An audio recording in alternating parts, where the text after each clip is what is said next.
The soul singer, known to her friends and fans simply as Duffy, was the first Welsh female in 25 years to reach the top of the British singles charts. She broke the quarter-century drought with Mercy, the second single taken from her debut album Rock Ferry, which went on to win Album of the Year at the 2009 Brit Awards. Duffy also carried off the awards for Best Breakthrough Act and Best Female, making her the biggest winner.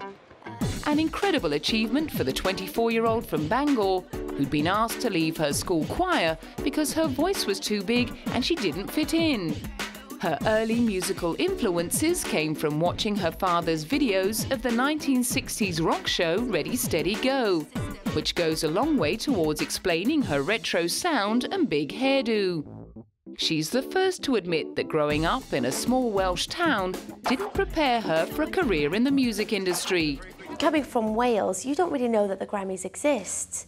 You know, you don't know that anything really exists when you come from a rural part of the world.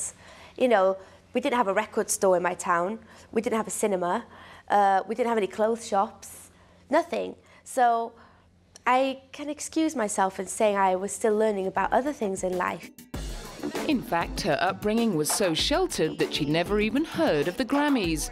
But upon picking up 3 nominations for Rock Ferry, she'd got a bit more of an idea.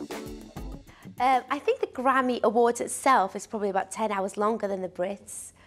The Brit Awards are in the evening, so normally alcohol-fueled. This is what my understanding is anyway.